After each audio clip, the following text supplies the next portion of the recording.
ವಿಧಾನಸಭಾ ಕ್ಷೇತ್ರದ ಉತ್ಸಾಹಿ ಶಾಸಕರಾದ ಶ್ರೀ ಯುಟಿ ಕಾಗಡಿಯವರು ತಮ್ಮ ಅಮೃತ ಹಸ್ತದಿಂದ ಜಲಸಿಂಚನದ ಮೂಲಕ ನಮ್ಮ ಮುಲುಕ ವನವನ್ನು ಉದ್ಘಾಟಿಸಬೇಕಾಗಿ ಕೇಳಿಕೊಳ್ಳುತ್ತೇನೆ.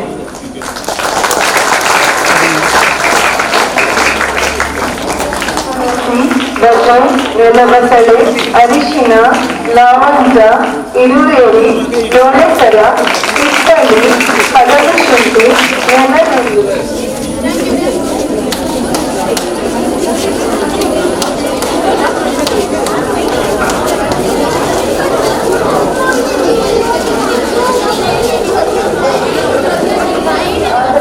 ಸ್ವಾಗತಿಸುತ್ತೇನೆ. ಆತ್ಮದೊಳಗೆ ಬೆರೆತ ಚೈತನ್ಯದ ಕುಡಿಗರೆ ನಿಮ್ಮ ಉದಾರ ನೀತಿಗೆ, ನಿಮ್ಮ ಅನನ್ಯ ಪ್ರೀತಿಗೆ ನಿಮಗಿದೋ ವಂದನೆ, ನಿಮಗೆ ನಮ್ಮ ವಂದನೆ, ನಿಮಗಿದೋ ವಂದನೆ, ನಿಮಗೆ ನಮ್ಮ ವಂದನೆ. ನದಿಯ ಪಾತ್ರ ಹಿಗ್ಗಿದಂತೆ ದಡದ ಮಣ್ಣು ಕುಸಿಯಲು, ನದಿಯ ಪಾತ್ರ ಹಿಗ್ಗಿದಂತೆ ದಡದ ಮಣ್ಣು ಕುಸಿಯಲು, ಬೇರು ಕಳಚಿ ಬೀಳುತ್ತಿರುವ ಜಲವಾವೃತ ವಿಪಿನವೇ, ಜಲವಾವೃತ ವಿಪಿನವೇ. ಹೊಳೆ ಸಾಲಿನ ಮರಗಳೇ, ಸಿರಿವನಗಳ ಗಿರಿಗಳೇ, ಹೊಳೆ ಸಾಲಿನ ಮರಗಳೇ, ಸಿರಿವನಗಳ ಗಿರಿಗಳೇ. ನಮ್ಮ ಆತ್ಮದೊಳಗೆ ಬೆರೆತ ಚೈತನ್ಯದ ಕುಡಿಗಲೆ, ನಮ್ಮ ಆತ್ಮದೊಳಗೆ ಬೆರೆತ ಚೈತನ್ಯದ ಕುಡಿಗಲೆ. ಬಿಡೆವು ಕಾಡು ಕುಸಿಯಲು ಬೀಳದಂತೆ ಮರಗಳು, ಬಿಡೆವು ಕಾಡು ಕುಸಿಯಲು ಬೀಳದಂತೆ ಮರಗಳು. ಹತಾಲೆ ನೆಟ್ಟು ತಡೆವೆವು, ನಿಮ್ಮ ಜೀವ ಕಾಯ್ವೆವು, ನಿಮ್ಮ ಜೀವ ಕಾಯ್ವೆವು. ಹೊಳೆ ಸಾಲಿನ ಮರಗಳೇ, ಸಿರಿವನಗಳ ಗಿರಿಗಳೇ, ಹೊಳೆ ಸಾಲಿನ ಮರಗಳೇ, ಸಿರಿವನಗಳ ಗಿರಿಗಳೇ. ನಮ್ಮ ಆತ್ಮದೊಳಗೆ ಬೆರೆತ ಚೈತನ್ಯದ ಕುಡಿಗಲೆ, ನಮ್ಮ ಆತ್ಮದೊಳಗೆ ಬೆರೆತ ಚೈತನ್ಯದ ಕುಡಿಗಲೆ. ನಿಮ್ಮ ಉದಾರ ನೀತಿಗೆ, ನಿಮ್ಮ ಅನನ್ಯ ಪ್ರೀತಿಗೆ ನಿಮಗಿದೋ ವಂದನೆ, ನಿಮಗೆ ನಮ್ಮ ವಂದನೆ, ನಿಮಗಿದೋ ವಂದನೆ, ನಿಮಗೆ ನಮ್ಮ ವಂದನೆ. ಅಧ್ಯಕ್ಷತೆಯನ್ನು ವಹಿಸಿರುವಂತಹ ಈ ಪಾವೂರು ಗ್ರಾಮ ಪಂಚಾಯತ್ನ ಗೌರವಾನ್ವಿತ ಅಧ್ಯಕ್ಷರಾದ ಶ್ರೀ ಫಿರೋಜ್ ಮಲಾರ್ ಇವರನ್ನ ಪ್ರೀತಿಪೂರ್ವಕವಾಗಿ ಸ್ವಾಗತಿಸುತ್ತಾರೆ.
ನಮ್ಮ ಮಂಗಳೂರಿನ ಒಂದು ಇತಿಹಾಸ ಪ್ರತಿಷ್ಠವಾದ ದೇವಸ್ಥಾನ ಮಂಗಳಾದೇವಿ.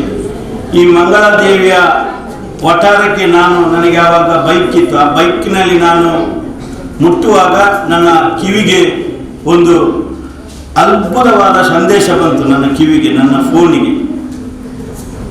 ನಿಮ್ಮ ಪಾವೂರು ಗ್ರಾಮಕ್ಕೆ ಪ್ರೌಢಶಾಲೆ ಮಂಜೂರು ಆಗಿದೆ ಅಂತ ಹೇಳಿ ಆವಾಗ ಶಾಸಕರಲ್ಲ, ಬರೇ ಒಬ್ಬ ಜನಸಾಮಾನ್ಯರಾಗಿ ಈ ಒಂದು ಪ್ರದೇಶದ ಎಲ್ಲ ಜಾತಿ ಎಲ್ಲ ಧರ್ಮದ ಪ್ರೀತಿ ವಿಶ್ವಾಸವನ್ನು ಗಳಿಸಿಕೊಂಡು ನಿಮ್ಮ ಪಾವೂರು ಗ್ರಾಮಕ್ಕೆ ಪ್ರೌಢಶಾಲೆ ಮಂಜೂರಾತಿ ಆಗಿದೆ ಅಂತ ಹೇಳಿದಂಥ 16 ವರ್ಷದ ಮುಂಚೆ ಇದೇ ಒಂದು UT ಖಾದರಾಗಿ ಹೇಳಿದ ಮಾತು ಖಂಡಿತವಾಗಿ ಇವತ್ತು ಈ ಮಂಗಳೂರು ತಾಲೂಕಿನಲ್ಲಿ ನಮ್ಮ ಪ್ರೌಢಶಾಲೆಗೆ ನಮ್ಮ ದಕ್ಷಿಣ ವಲಯ BO ಆಫೀಸಲ್ಲಿ ಬಹಳಷ್ಟು ಗೌರವ ಇರುವಂಥ ಶಾಲೆ.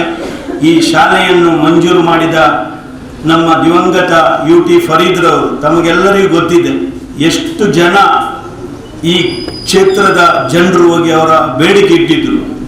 ಪ್ರೌಢಶಾಲೆ ಆವಾಗ ಈ ಥರ ಅಲ್ಲ, ಈಗಿನ ಥರ ಅಲ್ಲ, ಭಾಳಷ್ಟು ಕಷ್ಟ ಇತ್ತು. ಒಂದು ಪ್ರೌಢಶಾಲೆ ತೆರೆಯುವುದಾದರೆ ಅಷ್ಟು ಶಾಸಕರ ಜಗಳಿತ್ತು ಆ ಸಂದರ್ಭದಲ್ಲಿ. ಆವಾಗ ಒಂದು ಶಾಲೆ ಇಡುವುದಾದರೆ ಒಂದು ಕ್ಯಾಬಿನೆಟಲ್ಲಿ ಇಟ್ಟು ತೀರ್ಮಾನ ಮಾಡುವಂಥ ಸಮಯ ಇತ್ತು.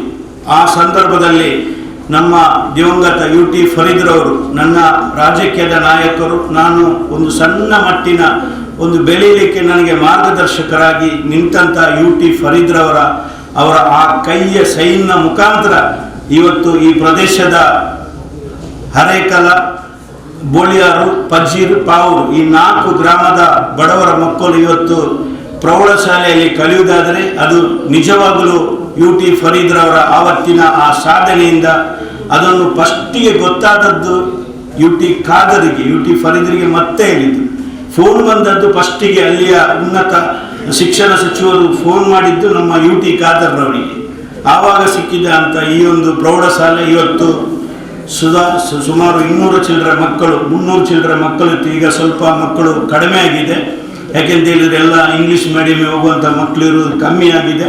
ಹಾಗಾಗಿ ನಾನು ನಮ್ಮ ಶಾಸಕರು, ನಿಮಗೆ ಗೊತ್ತಿದೆ, ನಾನೇನು ಹೇಳಲಿಕ್ಕೆ ಹೋಗುವುದಿಲ್ಲ. ಈ ರಾಜ್ಯದಲ್ಲಿ ಅಲ್ಲ, ಈ ದೇಶದಲ್ಲಿ ಒಬ್ಬ ಸೌಜನ್ಯ ರಾಜಕಾರಣಿ ಹುಡುಕುವುದಾದರೆ ಅದು UT ಖಾದರ್ ಹತ್ರ.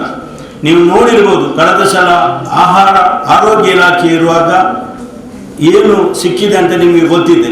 ಅದರ ಮೇಲೆ ಆಹಾರ ಇಲಾಖೆ ಇರುವಾಗ ಏನು ಪ್ರಶಸ್ತಿ ಸಿಕ್ಕಿದೆ ಅಂತ ನಿಮಗೆ ಗೊತ್ತಿದೆ. ಅದರ ಮೇಲೆ ನಗರಾಭಿವೃದ್ಧಿ ಸಚಿವರು ಜೊತೆಗೆ ವಸತಿ ಸಚಿವರು, ಇದನ್ನೆಲ್ಲ ಈ ದೇಶಕ್ಕೆ ಒಂದು ಮಾದರಿಯಾಗಿ ತೋರಿಸಿಕೊಟ್ಟಂಥ ಒಂದು UT ಖಾದರ್ ಈಗ ನಮ್ಮ ಜೊತೆಯಲ್ಲಿರೋದು ನಮಗೆ ಬಹಳಷ್ಟು ಸಂತೋಷ ತರುವಂತಹ ಒಂದು ವಿಷಯ. ಹಾಗಾಗಿ ಯಾವುದೇ ಶಾಲೆ ಹುಡುಕುವುದಾದರೆ 3 ಕೊಠಡಿ ಖಾಲಿರುವಂಥದ್ದು ನಮ್ಮ ಬಾಲಕೃಷ್ಣರವರ ಗಮನಕ್ಕೆ ಒಂದು 3 ಕೊಠಡಿ ಇಲ್ಲಿ ಖಾಲಿ ಉಳಿದಿದೆ. ಯಾಕೆ ಅಂತ ಹೇಳಿದರೆ ಇದು UT ಖಾದರ್ ಅವರ ಸಾಧನೆ, ಮೊಹಮ್ಮದ್ ಮೋದನ್ರ ಸಾಧನೆ ಅಲ್ಲ, ಇದು UT ಖಾದರ್ ಅವರ ಸಾಧನೆ. 3 ರೂಮು ನಮಗೆ ಎಕ್ಸ್ಟ್ರಾ ಕೊಟ್ಟು ಈ ಪ್ರದೇಶಕ್ಕೆ ಬಂದು ನಮ್ಮ ಕರುಣರವರು ಇದ್ದರು, ನಮ್ಮ ಉಷಾ ಮೇಡಮ್, ಪ್ರಶಾಂತರವರಿಗೆ ಗೊತ್ತಿಲ್ಲ ಪಾಪ, ಈ ಪ್ರದೇಶಕ್ಕೆ ಬಂದು ತಟ್ಟಿಯ ಶಾಲೆಯನ್ನು ಕಟ್ಟಿಸಿ, ಮಡಲು ಮತ್ತು ಕಂಗಿನಲ್ಲಿ ತಟ್ಟಿ ಶಾಲೆಯನ್ನು ಕಟ್ಟಿಸಿ ನಿಂತು ಆ ಶಾಲೆ ಕ್ಲಾಸ್ ಪ್ರಾರಂಭ ಮಾಡಿದಂಥ UT ಖಾದರ್ ಇವತ್ತು ನಮಗೆ ಗಟ್ಟಿ ಶಾಲೆಯನ್ನಾಗಿ ಮಾಡಿಕೊಟ್ಟಂಥ UT ಖಾದರ್ರಿಗೆ ಎಲ್ಲ ಮಕ್ಕಳ ಪರವಾಗಿ, ಹೆತ್ತವರ ಪರವಾಗಿ ನಿಮಗೆ ಹೃತ್ಪೂರ್ವಕವಾದ ಅಭಿನಂದನೆ ಸಲ್ಲಿಸಿ,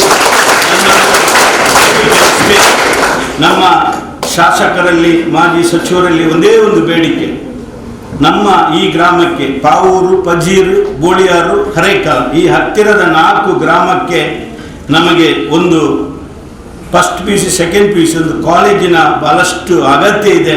ಖಂಡಿತವಾಗಿ ಅದನ್ನು ನೀವು ನಮಗೆ ಮುಡಿಪಿಗೆ ಆ ಒಂದು ಕಾಲೇಜನ್ನು ಕೊಟ್ಟು, ಆ ಒಂದು ಕಾಲೇಜನ್ನು ಯಾವ ರೀತಿ ಇದೆ ಅಂತ ನೀವು ಯಾರಾದರೂ ಹೋಗಿ ನೋಡಿಕೊಳ್ಳಿ. ಇನ್ಫೋಸಿಸ್ಸಿಂದ ಒಂದು ಬರೀ ಶೌಚಾಲಯಕ್ಕೆ 2 ಕೋಟಿ ರೂಪಾಯಿ ಅವರ ಮನೆ ಅಲಿಸಿ ಆ ಒಂದು ಶೌಚಾಲಯ ಕಟ್ಟಿಕೊಟ್ಟು, ಅದರ ನಾನು ಹೇಳಲಿಕ್ಕೆ ಹೋಗುವುದಿಲ್ಲ. ಹಾಗಾಗಿ ದಯವಿಟ್ಟು ಒಂದು ಕಾಲೇಜನ್ನು ನಮ್ಮ ಈ 4 ಗ್ರಾಮದ ಬಡವರ ಮೇಲೆ ಪ್ರೀತಿ ವಿಶ್ವಾಸ ಇಟ್ಟುಕೊಂಡು ಮುಂದಿನ ಸಲ ನಿಮಗೆ ನಮ್ಮ ಸರ್ಕಾರ ಇಲ್ಲದಿದ್ದರೂ, BJP ಸರ್ಕಾರ ಇದ್ದರೂ ಆ ಸರ್ಕಾರದ ಎಲ್ಲ ಸಚಿವರುಗಳು ನಿಮ್ಮ ಸ್ನೇಹಿತರು.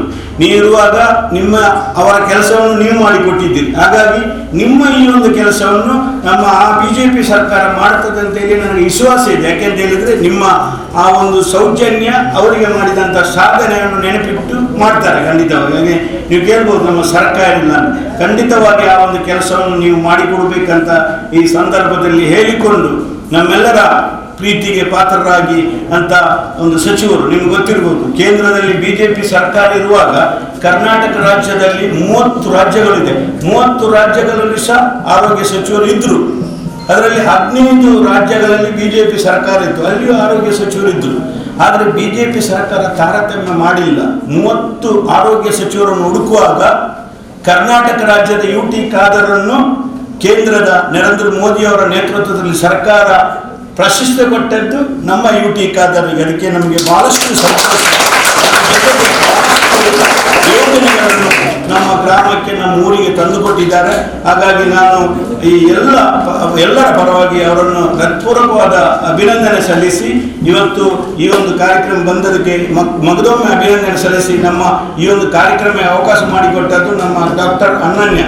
ಖಂಡಿತವಾಗಿ ನೀವು ಈ ಶಾಲೆಗೆ ಈ ಒಂದು ನಿಮ್ಮ ಒಂದು ಮಾಹಿತಿಯನ್ನು ಕೊಟ್ಟದಕ್ಕೆ ನಿಮಗೂ ಸಹ ನಾನು ಅಭಿನಂದನೆ ಸಲ್ಲಿಸಿ ನನ್ನ ಭಾರತದ ಪಾರಂಪರಿಕ ವೈದ್ಯಕೀಯ ಪದ್ಧತಿ ಏನಿದೆ ಅದನ್ನು ಇನ್ನಷ್ಟು ಉತ್ತೇಜನ ಕೊಡುವಂತಹ ಸಸ್ಯ ಸುಧೆ ಎಂಬ ಅರ್ಥಪೂರ್ಣ ಕಾರ್ಯಕ್ರಮದ ಸಮವೇದಿಕೆಯಲ್ಲಿ ಉಪಸ್ಥಿತರಿದ್ದು ಸಮಾರಂಭದ ಅಧ್ಯಕ್ಷ ಸ್ಥಾನ ವಹಿಸಿದಂತಹ ತಾಲೂಕ್ ಪಂಚಾಯತಿನ ಅಧ್ಯಕ್ಷರು, ಈ ಗ್ರಾಮದ ಮಾಜಿ ಅಧ್ಯಕ್ಷರು, ಈ ಶಾಲಾ ಸಮಿತಿಯ ಮಾಜಿ ಅಧ್ಯಕ್ಷರಾದ ಸನ್ಮಾನ್ಯ ಪಾವು ಇದರ ಯಾಕೆಂತ ಹೇಳಿದ್ರೆ ಯಾವುದೇ ವಿದ್ಯಾರ್ಥಿ ಇಲ್ಲಿ ಶ್ರೀಮಂತರು ಬಡವರು ಶ್ರೀಮಂತ ಭೇದ ಭಾವ ಇಲ್ಲದೆ, ಯಾವುದೇ ವಿದ್ಯಾರ್ಥಿ ಯಾವುದೇ ಕೀಳರಿಮೆ ಇಲ್ಲದೆ ಆತ್ಮವಿಶ್ವಾಸದಿಂದ ತಮ್ಮ ಶಿಕ್ಷಣ ಪಡ್ಕೊಳ್ಳಿಕ್ಕೆ ಕೊಡುವಂತ ಅವಕಾಶ, ಈ ಶಾಲೆಗೆ ಬಂದಾಗ ಎಲ್ಲರಿಗೂ ಒಂದೇ ರೀತಿಯಿಂದ ಕಾಣುವಂತ ಅವಕಾಶ ಇವತ್ತು ಆಗ್ಬೇಕಾಗ್ತದೆ. ಅದಕ್ಕಾಗಿ ನಿಮಗೆ ಇವತ್ತು ಶೂ ಇರಲಿ, ಬಹುಶಃ ನಮ್ಮ ಡ್ರೆಸ್ ಕೊಡುವಂತ ಇವತ್ತು ಕಾರ್ಯಕ್ರಮ ಇವತ್ತು ಬಂದಿದೆ. ಶೂ ಕಾರ್ಯಕ್ರಮ ಕೂಡ ಅಷ್ಟೇ. ಮಾನ್ಯ ಮುಖ್ಯಮಂತ್ರಿ, ನಾನು ಸಚಿವ ಸಂಪುಟ ಸದಸ್ಯರಾಗಿದ್ದೆ. ಆವತ್ತಿನ ಮುಖ್ಯಮಂತ್ರಿ ಸಿದ್ದರಾಮಯ್ಯ ವರದಿಗೆ ಹೇಳಿದ್ರು, ಎಷ್ಟು ಜನ ಶಾಲಾ ಮಕ್ಕಳಿಗೆ ಇವತ್ತು ಸರ್ಕಾರಿ ಶಾಲೆಗೆ ಹೋಗುವಂತ ಮಕ್ಕಳು ಕಾಲಲ್ಲಿ ಶೂ ಇಲ್ಲ ಅಂತೇಳಿ ಒಂದು ವರದಿ ಕೇಳಿದಾಗ ಅವತ್ತು ಕೊಟ್ಟಂತ ವರದಿ ಅಂತ ಹೇಳಿದ್ರೆ 50% ಜನಸಾಮಾನ್ಯ ಮಕ್ಕಳು ಕಾಲಲ್ಲಿ ಶೂ ಬಿಡಿ ಚಪ್ಪಲ್ ಇಲ್ಲದೆ ಶಾಲೆಗೆ ಹೋಗುವಂತ ಪರಿಸ್ಥಿತಿ ನಿರ್ಮಾಣ ಆಗಿದೆ. ಅದರಿಂದ ಕೆಲವರು ಇವತ್ತು ಶಾಲೆಗೆ ಹೋಗಲಿಕ್ಕೆ ಹಿಂಜರಿಕೆ ಆಗ್ತದೆ. ಬೇರೆ ಮಕ್ಕಳು ಚಪ್ಪಲ್ ಹಾಕ್ತಾರೆ, ಶೂ ಹಾಕ್ತಾರೆ, ಇವ್ರು ಏನಿಲ್ಲ ಅಂತ ಇವರಿಗೆ ಹೋಗುವಂತ ಪರಿಸ್ಥಿತಿಗೆ ಇಲ್ಲಿದಲ್ಲ, ಬೇರೆ ಬೇರೆ ನಮ್ಮ ಘಟ್ಟದ ಪ್ರದೇಶ ಎಲ್ಲ ಆ ಪ್ರದೇಶದ ಹೊರ ತೆಗೆದುಕೊಂಡಾಗ ತಕ್ಷಣ ಅದಕ್ಕೆ ಅವತ್ತಿನ ಮುಖ್ಯಮಂತ್ರಿಗಳ ಮಾತು ಯಾವುದಂತ ಹೇಳಿದರೆ, ಎಷ್ಟೇ ಖರ್ಚಾದರೂ ಚಿಂತೆ ಇಲ್ಲ, ಸರ್ಕಾರಿ ಶಾಲೆಗೆ ಹೋಗುವಂಥ ಎಲ್ಲ ಮಕ್ಕಳ ಕಾಲಲ್ಲಿ ಶೂ ಮತ್ತು ಸಾಕ್ಸ್ ಇರಬೇಕಂತ ಹೇಳಿಕೊಂಡು ಸರ್ವ ಮಕ್ಕಳಿಗೆ ಕೂಡ ಅವತ್ತಿನ ಶೂ ಮತ್ತು ಸಾಕ್ಸ್ ಕೊಡುವಂಥ ಕಾರ್ಯಕ್ರಮ ಬರುವಂಥ ವಿಚಾರ ಇವತ್ತು ಆಯಿತು. ನಮ್ಮಲ್ಲಿ ಇವತ್ತು ಮಳೆಗಾಲದ ಕಾರಣ ಎರಡೂ ಕೂಡ ಅವಕಾಶ ಕೊಟ್ಟರು. ಶೂ ಆಗ್ಬೋದು, ಚಪ್ಪಲ್ ಆದರೆ ಯಾವುದು ಬೇಕಂತೇಳಿ ಇಲ್ಲಿಗೆ ನಾವು ಬದಲಾವಣೆ ಮಾಡುವಂಥ ಒಂದು ವರ್ಷದಲ್ಲಿ ಆ ಬದಲಾವಣೆ ನಾವು ಇವತ್ತು ತಂದಿದ್ದೇವೆ. ಇದನ್ನು ತಂದದ್ದು ಯಾಕಂತ ಹೇಳಿದರೆ, ನೀವು ಶಿಕ್ಷಣ ಪಡೆದು ದೊಡ್ಡ ಮಟ್ಟ ಸ್ಥಾನಕ್ಕೆ ಹೋಗುವಂಥ ಅವಕಾಶ ಆಗಬೇಕು. ನೀವು ನಿಮ್ಮ ತಂದೆ ತಾಯಂದಿರಿಗೆ ನೆಮ್ಮದಿಯ ಬದುಕು, ನಿಮಗೆ ಸ್ವಾಭಿಮಾನ ಜೀವನ, ಈ ದೇಶಕ್ಕೆ ದೊಡ್ಡ ಶಕ್ತಿಯಾಗಿ ಬರಬೇಕು ಉದ್ದೇಶದಿಂದಲೇ ಎಲ್ಲ ಕಾರ್ಯಕ್ರಮ ಕೊಟ್ಟದಂತ ಹೇಳಲಿಕ್ಕೆ ನಾನು ಇವತ್ತು ಬಯಸ್ತೇನೆ. ಅದಕ್ಕಾಗಿ ನಿಮ್ಮ ಭವಿಷ್ಯದ ಶಿಕ್ಷಣ 2030 ಹೇಗೆ ಅಂತಲ್ಲ, ನಿಮ್ಮ ಶಿಕ್ಷಣ 2050 ಹೇಗಿರ್ಬೇಕಂತ ಆಲೋಚನೆ ಮಾಡಬೇಕು. ಯಾಕಂತ ಹೇಳಿದ್ರೆ ನೀವು 2050 ಆಗುವ 30-40 ವರ್ಷ ನಿಮಗೆ ಆಗ್ತದೆ, 2050ಗೆ ಮುಟ್ಟುವಾಗ. ಆ ಸಂದರ್ಭದಲ್ಲಿ ಈ ದೇಶ ಹೇಗಿರ್ತದೆ, ಈ ವಿಶ್ವ ಹೇಗಿರ್ತದೆ, ಈ ಸಮಾಜ ಹೇಗಿರ್ತದೆ, ಅವರಿಗೆ ಪೈಪೋಟಿ ಕೊಡುವಂಥ ಒಂದು ದೊಡ್ಡ ಮಟ್ಟದ ಶಿಕ್ಷಣ ನೀವು ಈಗಿಂದಲೇ ಪ್ರಾರಂಭ ಮಾಡಬೇಕಾಗಿ ಹೇಳಲಿಕ್ಕೆ ನಾನು ಇವತ್ತು ಬಯಸ್ತೇನೆ. ನೀವು 20-30 ವರ್ಷ ಭವಿಷ್ಯದ ಆಲೋಚನೆ ಶಿಕ್ಷಣ ಮಾಡುವಾಗ ಈ 30 ವರ್ಷ ಹಿಂದಿನ ದೇಶದ ಪರಂಪರೆ ಕೂಡ ಮರಿಬಾರ್ದಂತ ನಾನು ಹೇಳಲಿಕ್ಕೆ ನಾನು ಇವತ್ತು ಬಯಸ್ತೇನೆ. ನಿಮ್ಮ ಮುಂದಿನ ಶಿಕ್ಷಣ ಜೊತೆಯಲ್ಲಿ ಇಂದಿನ ಸಂಸ್ಕಾರ, ಇಂದಿನ ಸಂಸ್ಕೃತಿ, ಇಂದಿನ ಪಾರಂಪರೆ, ಇಂದಿನ ಸಮಾಜ ಹೇಗಿತ್ತಂತ ಆಲೋಚನೆ ಮಾಡಿ ನಿಮ್ಮ ವ್ಯಕ್ತಿತ್ವ ರೂಪಿಸಿಕೊಳ್ಬೇಕು ಹೇಳಲಿಕ್ಕೆ ನಾನು ಇವತ್ತು ಬಯಸೋದು. ಅಂಥ ಸಂದರ್ಭದಲ್ಲಿ ಈ ಪ್ರಕೃತಿ ನಿಮ್ಮೊಂದು ದೊಡ್ಡ ಒಂದು ಪಾತ್ರ ಅಂತ ಹೇಳಲಿಕ್ಕೆ ನಾನು ಇವತ್ತು ಬಯಸ್ತೇನೆ. ಇವತ್ತು ನಮಗೆಲ್ಲ ರೋಗ ಬರಲಿಕ್ಕೆ ಪ್ರಮುಖ ಕಾರಣ ಯಾವುದಂತ ಹೇಳಿದರೆ, ನೀವು ಪ್ರಕೃತಿಯಿಂದ ನಾವು ದೂರವಾಗಿ ಬಂದು ನಿಂತಿದೆಯಲ್ಲ, ಅದು ಬಹುಶಃ ಎಲ್ಲ ಇವತ್ತು ರೋಗ ಬರಲಿಕ್ಕೆ ಪ್ರಮುಖವಾದ ಕಾರಣ. ಯಾಕಂತ ಹೇಳಿದರೆ, ಜನಸಾಮಾನ್ಯ ಮನುಷ್ಯರು ನಾವು ಪ್ರಕೃತಿಯ ಮಧ್ಯದಲ್ಲೇ ಜನಿಸಿದವರು, ಅದರ ಮಧ್ಯದಲ್ಲೇ ಜೀವಿಸಿದವರು. ನಮ್ಮೆಲ್ಲ ಹಿರಿಯರು ಎಲ್ಲವೂ ಕೂಡ ಪ್ರಕೃತಿಯ ಮಧ್ಯದಲ್ಲಿ. ಈಗ ಬಹುಶಃ ಬೇರೆ ಬೇರೆ ಆಗಿ ಇವತ್ತು ಬಂದ ಕಾರಣ ಬೇರೆ ಬೇರೆ ಸಮಸ್ಯೆಗಳು, ಬೇರೆ ಬೇರೆ ರೋಗಗಳು ಬರುವಂಥ ವಿಚಾರ ಇವತ್ತು ಆಗ್ತದೆ. ಅದರ ಪ್ರಕೃತಿಯ ಹತ್ತಿರ ಇರಲಿಕ್ಕೆ ಬಹಳಷ್ಟು ಪ್ರಯತ್ನ ಬಹುಶಃ ನಿಮ್ಮಿಂದ ಪ್ರತಿಯೊಬ್ಬರಿಂದ ಆಗ್ಬೇಕು ಹೇಳಲಿಕ್ಕೆ ನಾನು ಇವತ್ತು ಬಯಸ್ತೇನೆ. ಅದಕ್ಕೆ ಬೇರೆ ಬೇರೆ ಕಾರ್ಯ ಹಮ್ಮಿಕೊಳ್ಳುವಂಥ ಅವಕಾಶ ಇವತ್ತು ಆಗಬೇಕಾಗ್ತದೆ. ಅದಕ್ಕೆ ಬಹುಶಃ ಈ ಶಾಲೆಯ ಮುಖ್ಯ ಶಿಕ್ಷಕರು ಈ ಕಾರ್ಯಕ್ರಮ ಇದನ್ನು ಹೇಳಿದಾಗ ನಾನು ಹೇಳಿದೆ, ನಾನು ಒಂದು 10 ನಿಮಿಷ ಬಂದು ಹೋಗ್ತೇನೆ ಮಾತನ್ನು ಕೂಡ ಹೇಳಿದೆ. ಯಾಕಂತೇಳಿ ನಾನು ಆರೋಗ್ಯ ಸಚಿವನಾಗಿದ್ದವು. ಬಹುಶಃ ಈ ಆರೋಗ್ಯಕ್ಕೆ ಸಹ ಸಚಿವನಾಗಿದ್ದಾಗ ಈ ಆಯುರ್ವೇದಕ್ಕೆ ಸಂಬಂಧಪಟ್ಟ ದೊಡ್ಡ ಕ್ರಾಂತಿಕಾರಿ ಕಾರ್ಯಕ್ರಮ ತಂದು ನಾನು ಎಲ್ಲ ಕಾಲೇಜಿನಲ್ಲಿ ಯಾರೆಲ್ಲ ಸೀಟ್ ಕೇಳಿದ ನಾನೊಂದು 30-40 ಕಾಲೇಜ್ ಸ್ಯಾಂಕ್ಷನ್ ಮಾಡಿದ್ದೇನೆ. ಎಲ್ಲರಿಗೂ ಕೂಡ ಫಸ್ಟ್ 40 ಸೀಟ್ ಆದರೆ 100 ಸೀಟ್ ಕೊಟ್ಟೆ. ನಾನು ಕೇಳಿದ್ದೆ ಅಧಿಕಾರಿಗಳೆಲ್ಲ, ಈ 100 ಯಾಕೆ ನಾನು ಕಲೀಲಿ, ಮಕ್ಕಳು ಎಷ್ಟು 100 ಸೀಟ್ ಆದರೆ ಒಂದು ವರ್ಷ 100 ಜನ ಕಲಿತಾರೆ, ನೀವು 40 ಸೀಟ್ ಕೊಟ್ಟರೆ 40 ಜನ ಕಲಿತಾರೆ, ಅಲ್ಲಿ ಇನ್ಫ್ರಾಸ್ಟ್ರಕ್ಚರ್ ಇಲ್ಲ, ಅದೆಲ್ಲ ಮತ್ತೆ ಸರಿಪಡಿಸಿಕೊಂಡು ಹೋಗ್ತಾರೆ ಅಂತ ಹೇಳಿ ಇವತ್ತು ಮೋಸ್ಟ್. ಅದ ನಂತರ ಇವತ್ತು ಮಂಗಳೂರಲ್ಲಿ ಕಳೆದ ವರ್ಷ 3 ಸ್ಟಾರ್ಟ್ ಆಗಿದೆ. ಎಲ್ಲ ಕಾಲೇಜುಗಳಿದ್ದು ಮೆಡಿಕಲ್ಗೆ ಒಂದೊಂದು ಆಯುರ್ವೇದಿಕ್ ಕಾಲೇಜ್. ಇಲ್ಲಿ ಮಾತ್ರ ಅಲ್ಲ, ಇಡೀ ನಮ್ಮ ರಾಜ್ಯದಲ್ಲಿ ಇವತ್ತು ದೊಡ್ಡ ಕ್ರಾಂತಿ ಕಾಲೇಜಿಗೆ ನಾವು ಪರ್ಮಿಷನ್ ವಿಚಾರ ಮಾಡಿ ಇದರ ಬಗ್ಗೆ ಜನಜಾಗೃತಿ ಮೂಡಿಸುವಂಥ ಕೆಲಸ ಆಗಿಂದಾಗಿ ಮಾಡ್ತಾ ಇವತ್ತು ಬಂದ ಉದ್ದೇಶ ಇಷ್ಟೇ. ಇವತ್ತು ಆರೋಗ್ಯಕ್ಕೆ ಸಂಬಂಧಪಟ್ಟಾಗೆ ನಿಮಗೆ ಅಲೋಪತಿಯ ಆಯುರ್ವೇದಕ್ಕೆ ಇಂಗ್ಲೀಷ್ ಮದ್ದ ಅಥವಾ ಆಯುರ್ವೇದಿಕ್ ಮದ್ದು ಅಂತ ಇಂಪಾರ್ಟೆಂಟ್ ಅಲ್ಲ. ನಿಮ್ಮ ದೇಹ ಇಂಪಾರ್ಟೆಂಟ್. ಮನುಷ್ಯ ನಿಮಗೆ ಯಾರು ವ್ಯಕ್ತಿ ಇದೆ, ಪೇಷಂಟ್ ಈಸ್ ಇಂಪಾರ್ಟೆಂಟ್. ಆದ ಕಾರಣ ಹಿಂದಿನ ನಾವು ಸಣ್ಣದಿಲ್ಲದಿರುವ ಸಂದರ್ಭದಲ್ಲಿ ನಮಗೇನು ಜ್ವರ ಮತ್ತು ಶೀತ ಮತ್ತು ಈಗಲೂ ಕೂಡ ನನಗೇನಾದ್ರು ದೊಣ್ಣೆ, ನನಗೆ ಗಂಟಲು ನೋವಾದರೆ ನನಗೆ ಬಹುಶಃ ಟ್ಯಾಬ್ಲೆಟ್ ಅಂತ ಕೊಡೋದಿಲ್ಲ, ನಾನು ಮನೆಯಲ್ಲಿ ಕೊಡೋದಿಲ್ಲ. ಅವು ಕಷಾಯ ಮಾಡಿ ಕೊಟ್ಟು ಅದನ್ನು ಬಹುಶಃ ತಗೊಳ್ಳುವಂಥ ಒಂದು ಈಗಲೂ ಕೂಡ ಅಷ್ಟೇ. ನನಗೆ ಮಾತಾಡೋಕೆ ಏನು ಗಂಟಲು ನೋವು ಬಂದರೆ ಚಳಿಗಾದರೆ ಔಷಧ ಅಂತ ನಾನು ತಗೊಳ್ಳದೆ ಭಾಳಷ್ಟು ಕಡಿಮೆ, ಅದು ತಗೊಳ್ಳದೆ ಇಲ್ಲ. ನನ್ನ ಇದ್ದಾರೆ ಬಹುಶಃ ನಮಗೇನು ಮಾಡ್ತಾರೆ ಇದನ್ನು ಒಳ್ಳೆ ಕಷಾಯ ಮಾಡಿ ಕೊಡುವಂಥ ಈಗಲೂ ಕೂಡ ನಮ್ಮ ಮನೆಯಲ್ಲಿದೆ. ಅದನ್ನು ಬೇರೆಯವರು ಕೂಡ ಇವತ್ತು ಕಲಿಸುವಂಥ ವಿಚಾರ ಇವತ್ತು ಆಗ್ತದೆ. ಅದು ಏನಾದರೂ ಸ್ವಲ್ಪ ನಮಗೆ ಶೀತ ಆದರೂ ಕೂಡ ಅದಕ್ಕೆ ಬೇರೆ ನಮ್ಮ ಗಿಡಮೂಲಿಕೆ ಮದ್ದನ್ನು ಇವತ್ತು ಮಾಡಿ ಕೊಡುವಂಥ ವಿಚಾರ ಕೂಡ ಸ್ಟಾರ್ಟಿಂಗ್. ಯಾಕಂತ ಹೇಳಿದರೆ ಎಲ್ಲ ಔಷಧಕ್ಕೆ ಅದರದ್ದು ಗುಣ ಇದೆ ಅನ್ನೋ ಹೇಳಿಕೆ ಬಯಸ್ತೇನೆ. ಈಗೇನಾಗಿದೆ ಫ್ಯಾಷನ್, ಸ್ವಲ್ಪ ಕೆಮ್ಮು ಬರಲಿಕ್ಕಿಲ್ಲ, ಸ್ವಲ್ಪ ಕಾಫ್ ಸಿರಪ್ ಹಾಕ್ಬೇಕು, ಇಲ್ಲದ್ರೆ ಆಗುದಿಲ್ಲ, ಆಗಿಲ್ಲ ಸಮಾಧಾನ. ಕಾಫ್ ಸಿರಪ್ ತಗೊಳ್ಳದಿದ್ರೆ ಇಲ್ಲಿ ಶೀತ ಹೋಗುವುದಿಲ್ಲ ಅಂತ ವಾತಾವರಣ ಜನದ ಮನೋಭಾವ ಬಿಟ್ಟಿದೆ. ಸ್ವಲ್ಪ ಕೈ ನೋವು ಆದರೆ ಅದು ಡಾಕ್ಟರ್ MBBS ಡಾಕ್ಟರ್ ಆಗಬೇಕು, ಇಲ್ಲದ್ರೆ ಸಮಾಧಾನ ಇಲ್ಲ. ಮೈಂಡ್ ಮಕ್ಕಳಿಗೆ ಅಂತ ಎತ್ತವರಿಗೆ ಸಮಾಧಾನ ಆಗುದಿಲ್ಲ. ಸ್ವಲ್ಪ ಹೊಟ್ಟೆ ನೋವು ಅಂತ ಫಿಸಿಷಿಯನ್ ಆಗಬೇಕು, MBBS ಆಗೋದಿಲ್ಲ, ಅವನಿಗೆ ಒಂದು ದೊಡ್ಡ ಫಿಸಿಷಿಯನ್ ಆ ಒಂದು ಪರಿಸ್ಥಿತಿಗೆ ನಾವು ಬಂದಂಥ ವಿಚಾರ ಇವತ್ತು ಆಗಿದೆ. ಆದ ಕಾರಣ ಇವತ್ತು ಎಲ್ಲ ನಾನು ಯಾವ ಹೇಳ್ತಾ ಇರ್ತೇನೆ, ಈಗ ನೋಡುವಾಗ ಏನಾಗಿದೆ, Ayurveda has become the last destination.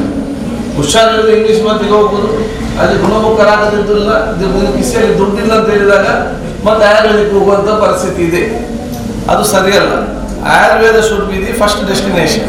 ನಿಮಗೆ ಫಸ್ಟ್ ಸಣ್ಣ ಪುಟ್ಟ ಕಾಯಿಲೆಗೆ ಇವತ್ತು ಎಲ್ಲಿ ಆಯುರ್ವೇದಿಕ್ ಮದ್ದಿದೆ ಅದು ನೀವು ಆಯುರ್ವೇದ ಪಡ್ಕೊಳ್ಬೇಕು. ಎಲ್ಲಿ ನಿಮ್ಮ ಗಿಡಮೂಲಿಕೆಯಿಂದ ಆಗ್ತದೆ ಅದನ್ನು ಪಡೋ ವಿಚಾರ ಇವತ್ತು ನಂಬಿಕೊಳ್ಬೇಕು. ಇನ್ನು ಅದು ಯಾವುದೆಲ್ಲ ಕೂಡ 100ಕ್ಕೆ ಮೊದಲು ಆಗ ದೊಡ್ಡ ಮಟ್ಟ ಸರ್ಜರಿ ಎಲ್ಲ ಆಗುದಿಲ್ಲ, ನಮ್ಮ ಒಪ್ಪಿಗೆ ಆಗ್ತದೆ. ದೊಡ್ಡ ಮಟ್ಟ ಸರ್ಜರಿ ಯಾರಿಗೂ ಕೂಡ ಆಗುದಿಲ್ಲ. ಇನ್ನು ಅದೆಲ್ಲ ನಾವು ಪ್ರಿವೆಂಟಿವ್ ಮೆಷರ್ ಮುಗಿದು ಇನ್ನು ಬರೋದಿಲ್ಲ ಅಂತ ಹೇಳಿದ್ರೆ ಆಗ ನಾವು ಬಹುಶಃ ಶಿಫ್ಟ್ ನಾವು ಅಲೋಪತಿಗೆ ಎರಡನ್ನೂ ಕೂಡ ಮಹತ್ವ ಕೊಡದ ವಿಚಾರ ಇವತ್ತು ಮಾಡಬೇಕು. ಹೇಳಲಿಕ್ಕೆ ನಾನು ಇವತ್ತು ಬಯಸುವಂಥ ವಿಚಾರ ಇವತ್ತು ಮಾಡ್ತೇನೆ. ಇಂದಿನ ಆಹಾರ ಪದ್ಧತಿ ಕೂಡ ಅದೇ ರೀತಿಯ ಬಹುಶಃ ಇದು ಪ್ರಕೃತಿಗೆ ಅನುಗುಣವಾಗಿ ಆಹಾರ ಪದ್ಧತಿ ಇತ್ತು. ಮಳೆಗಾಲದ ಟೈಪಿನ ಆಹಾರ ಪದ್ಧತಿ, ನಮ್ಮ ಬೇಸಿಗೆಗಾಲದೊಂದು ಆಹಾರ ಪದ್ಧತಿ ಸಣ್ಣದಿಂದಲಿತ್ತು. ಈಗೆಲ್ಲ ಮಿಕ್ಸ್ ಆಗಿಬಿಟ್ಟಿದೆ, ಬರುವಂಥ ಒಂದು ವಿಚಾರ ಇವತ್ತು ಆಗಿದೆ. ಮಳೆಗಾಲ ನಾವು ಈಗಲೂ ಕೂಡ ಪತ್ರೊಡೆ, ಮಳೆಗಾಲದಲ್ಲಿ ಮುಂಚೆ ನಮಗೆಲ್ಲರಿಗೂ ಕೂಡ ಮನೆಯಲ್ಲಿ ಎಲ್ಲರೂ ಕೂಡ ಪತ್ರೊಡೆ ಮಾಡಿದ್ರೆ ಈಗ ಏನಂದ್ರೆ ಹೋಟೆಲಿಗೆ ಹೋಗಿ ಬರ್ಬೇಕು, ಮನೆಯಲ್ಲಿ ಯಾಕೆ ಕೇಳ್ತೀವಿ ಅಂತ ಹೊಸತು ಅಂತ. ಈಗ ಕಷ್ಟ ಅಂತ ಹೇಳಿದ್ರೆ ಮಕ್ಕಳಿಗೆ ಬಸಳೆ ಅಂತ ಹೇಳಿ ತೋರಿಸ್ಲಿಕ್ಕೆ ಕಷ್ಟ. ಪೇಟೆಯಲ್ಲಿ ಎಲ್ಲ ಮಾರ್ಕೆಟ್ ಬಂದು ತೋರಿಸ್ಬೇಕು ಹೊರತು ಮುಂಚೆ ಪ್ರತಿಯೊಂದು ಮನೆಯಾಗಿದ್ದರೂ ಕೂಡ ಅದರಷ್ಟು ಒಳ್ಳೆಯ ಪದಾರ್ಥ ಇಲ್ಲಿ ಕೂಡ ನಮಗೆ ಸಿಗ್ಲಿಕ್ಕೆ ಸಾಧ್ಯ ಇಲ್ಲ. ಇಲ್ಲಿ ಎಲ್ಲ ಇರ್ಬೋದು, ಅಲ್ಲಿ ಪೇಟೆಯಲ್ಲಿ ಇಲ್ಲಿ ಎಲ್ಲ ಅದನ್ನು ಮಕ್ಕಳಿಗೆ ಹೇಳ್ತಾರೆ ಇದು ಅದೆಂಥದ್ದು ಹೊಸತು ಅಂತ ಹೇಳಿ. ಅಂತ ಕಾಲಘಟ್ಟಕ್ಕೆ ಬಂದಂಥ ಸಂದರ್ಭ ಯಾಕೆ ನಾವು ದೊಡ್ಡ ಮಟ್ಟ ಡಿಸ್ಕನೆಕ್ಟ್ ಆದ ಕಾರಣ ಇದೆಲ್ಲ ಕಾರಣ. ಸೊ ಇದೊಂದು ಬಹುಶಃ ಇಲ್ಲಿಂದ ದೊಡ್ಡ ಜನಜಾಗೃತಿ ಡಾಕ್ಟರ್ ಅನನ್ಯ ಅವರು, ಡಾಕ್ಟರ್ ಉಷಾ ಎಲ್ಲರೂ ಸೇರಿಕೊಂಡು ಮುಖ್ಯಸ್ಥರು, ಶಾಲಾ ಮುಖ್ಯಸ್ಥರು ಸೇರಿಕೊಂಡು ಹಮ್ಮಿಕೊಂಡು ವಿಚಾರ ನೀವು ಕಲಿಬೇಕು, ಅರ್ಥ ಮಾಡಿಕೊಳ್ಬೇಕು, ಅದನ್ನು ಭವಿಷ್ಯದಲ್ಲಿ ಬೇರೆ ಕಡೆ ಬೆಳೆಸುವಂಥ ವಿಚಾರ ಇವತ್ತು ಆಗಬೇಕಾಗ್ತದೆ. ಪ್ರತಿಯೊಂದು ಗಿಡ ಮೂಲಕ ಈಗ ಏನಾಗಿದೆ, ಕಬ್ಬಿಣ ಅಂಶದ ಬಹಳಷ್ಟು ಇವತ್ತು ಸೊಪ್ಪಿದೆ. ಸೊಪ್ಪು ತಿನ್ನೋದಿಲ್ಲ. ಸೊಪ್ಪು ತಿಂತೀರಾ? ಯಾರು ಸೊಪ್ಪು ತಿಂತೀರಾ? ಇಲ್ಲ. ಇನ್ನು ಕಬ್ಬಿನಾಂಶ ಕಡಿಮೆ ಆಗಿದೆ, ಡಾಕ್ಟರ್ ಹೇಳ್ತಾರೆ ಕಬ್ಬಿನಾಂಶ ಕಡಿಮೆ ಆಗ್ತದೆ ಅಂತೇಳಿ. ಆಗ ಟ್ಯಾಬ್ಲೆಟ್ ಮಾತ್ರ ತಿನ್ಬೋದು. ಇದನ್ನು ತಿಂದ್ರೆ ಫಸ್ಟಿಗೆ ಕಬ್ಬಿನಾಂಶ ಕಡಿಮೆ ಆಗಲಿಕ್ಕೆ ಉಂಟು ನಿಮಗೆ. ಸೊ ನಮಗೆ ದೇಹಕ್ಕೆ ಬೇಕಾಗುವಂಥ ಕಬ್ಬಿನಾಂಶ ಇರಲಿ, ಇನ್ನಿತಿಗೆ ಸಂಬಂಧಪಟ್ಟಾಗ ನಮ್ಮ ಇದು ವಿಟಮಿನ್ಸ್ ಇರಲಿ, ಎಲ್ಲವೂ ಕೂಡ ನಮ್ಮ ಪ್ರಕೃತಿಯಲ್ಲೇ ಇದೆ. ಅದನ್ನು ನಾವು ಆಗ ತಿನ್ನುವುದಿಲ್ಲ. ಮತ್ತೆ ಮತ್ತೆ ರೋಗ ಬಂದಾಗ ಮತ್ತೆ ಮಾತ್ರ ತಗೊಳ್ಳಿ, ಅದರಲ್ಲಿ ಮಾತ್ರ ತಗೊಳ್ಳಿ. ಐರನ್ ಕಂಟೆಂಟ್ಸ್ ಗಿಡಮೂಲಿಕೆ ಆಗೋದು ನನಗೆ, ಮತ್ತೆ ಅದನ್ನು ಮಾತ್ರ ತಿನ್ನೋದು, ಐರನ್ ಕಂಟೆಂಟ್ಸ್ ಮಾತ್ರ ತಿನ್ನೋದು. ಮೀನು ತಿನ್ನೋದು ಕಡಿಮೆ, ಮತ್ತೆ ಫಿಶ್ ಆಗಿ ಟ್ಯಾಬ್ಲೆಟ್ ತಿನ್ನೋದು. ಅದಕ್ಕೆ ಟ್ಯಾಬ್ಲೆಟ್ ಆಗಿ ಬರುವಂಥ ಪರಿಸ್ಥಿತಿ ಆಗಿ ಹೊರತು ನೈಜವಾಗಿ ಇವತ್ತು ಇದೊಂದು ಕಡಿಮೆ ಆಗ್ತದೆ ಇವತ್ತು ಇಲ್ಲಿ ಅಂತಲ್ಲ, ಸಾಧಾರಣವಾಗಿ ನಮ್ಮಲ್ಲಿ ಕೂಡ ಅಷ್ಟೇ ಆಗುವಂಥ ಪರಿಸ್ಥಿತಿ ಆಗಿದೆ. ಆದಷ್ಟು ಇದನ್ನು ಇವತ್ತಿನ ಆಧುನಿಕ ತಂತ್ರಜ್ಞಾನದಲ್ಲಿ ಆದಷ್ಟು ಇದರ ಬಗ್ಗೆ ಸ್ವಲ್ಪ ಮಟ್ಟಿನ ಜಾಗ್ರತೆ ವಹಿಸುವಂಥ ವಿಚಾರ ಇವತ್ತು ಆಗಬೇಕಾಗಿದೆ. ಬೆಸ್ಟ್ ಆದ ನಿಮ್ಗೆ 2 ಔಷಧ ಇದೆ, ಒಂದು ಬೇಕಾದಷ್ಟು ನೀರು ಮತ್ತು ಗಾಳಿ ಫ್ರೀ ಇದೆ. ಯಾರಿಗೆ ಮನಸ್ಸುಂಟು? ನಾವು ಶ್ವಾಸ ಉಸಿರಾದಷ್ಟು ಎಷ್ಟು ಜೀವಕ್ಕೆ ಬೇಕು ಅಷ್ಟು ಉಸಿರಾಡೋದು ಇಲ್ಲ, ಅದು ಇಲ್ಲ, ಅದು ಸತ್ತೋಗ್ತದೆ ಉಸಿರಾಡೋದು ಇಲ್ಲ, ಅದನ್ನು ಉಸಿರಾಡೋದಿಲ್ಲ. ನೀವು ಬದುಕಲಿಕ್ಕೆ ಬೇಕಾಗಿ ಇವತ್ತು ಉಸಿರಾಡಲಿಕ್ಕೆ ನಿಮ್ಮ ಹಾರ್ಟ್ ಬೇಕು, ರನ್ ಮಾಡಲಿಕ್ಕೆ ಬೇಕಾಗಿ ಉಸಿರಲ್ಲದೆ ಅದು ಏನಾಗ್ತದೆ ಅದಷ್ಟು ಕೂಡ ಮಾಡ್ತಿರ್ಲಿಲ್ಲ.